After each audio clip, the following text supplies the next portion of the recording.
أعوذ بالله من الشيطان الرجيم بسم الله الرحمن الرحيم بسم اللہ الرحمن الرحیم۔ السلام علیکم۔ میرے چینل نینا جیمز میں آپ سب کو بہت خوش آمدید۔ میں اللہ پاک سے دعا ہوں کہ اللہ پاک آپ کو ڈھیروں خوشیوں سے نوازے اور آپ کی تمام دکھ اور پریشانیاں دور فرمائے۔ ربیع الثانی اسلامی قمری سال کا چوتھا مہینہ ہے۔ یہ بڑی فضیلت اور برکت والا مہینہ ہے۔ اس ماہ کو ربیع الاخر بھی کہا جاتا ہے۔ ربیع الثانی کے مہینے میں نوافل و وظائف کا پڑھنا بے شمار ثواب حاصل کرنے کا باعث ہے۔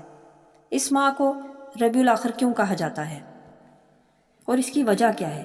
اسلامی سال کا چوتھا مہینہ ربیع الاخر ہے۔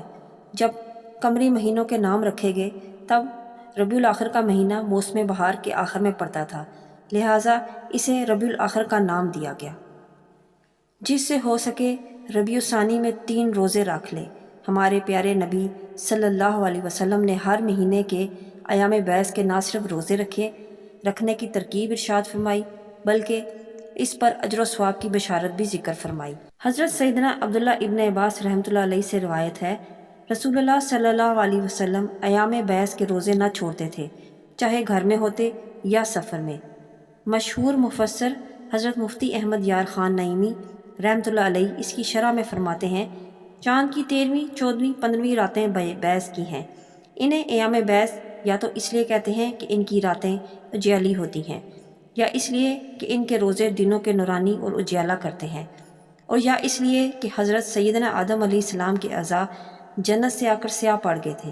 رب تعالیٰ نے انہیں 3 روزوں کا حکم دیا۔ ہر روزے سے آپ علیہ السلام کا تہائی جسم چمکیلا ہوا، حتیٰ کہ 3 روزوں کے بعد سارا جسم نہایت حسین ہو گیا۔ سبحان اللہ، ماشاء اللہ۔ یہ تھے ربیع الثانی کے مہینے کے چند برکات۔ اب جانتے ہیں کہ اس ماہ کے شروع میں آپ نے چاند رات کو کیا وظائف کرنے ہیں جس سے آپ کی تمام پریشانی اور مشکل کی خلاصی ہوگی۔ تو چلتے ہیں اپنے وظائف کی طرف، عمل کی طرف، لیکن اس سے پہلے اگر آپ ہمارے چینل پر نیو ہیں تو ہمارے چینل کو سبسکرائب کر لیں اور بیل آئیکن کو بھی پریس کر دیں۔ پہلی شب، اس ماہ کی پہلی شب نماز مغرب کی ادائیگی کے بعد عشاء کی نماز کے بعد 8 رکعت نفل نماز 2 رکعت کر کے پڑھیں، اور اس طرح پڑھیں کہ پہلی رکعت میں سورہ فاتحہ کے بعد 3 بار سورۃ الکوثر، دوسری رکعت میں سورہ فاتحہ کے بعد 3 مرتبہ سورہ کافرون، اس کے بعد تمام رکعتوں میں سورہ فاتحہ کے بعد ہر رکعت میں 3 بار سورہ اخلاص پڑھیں۔ اس نماز کو پڑھنے سے اللہ تعالیٰ ہر طرح کی پریشانی و مشکل سے خلاصی عطا فرماتا ہے۔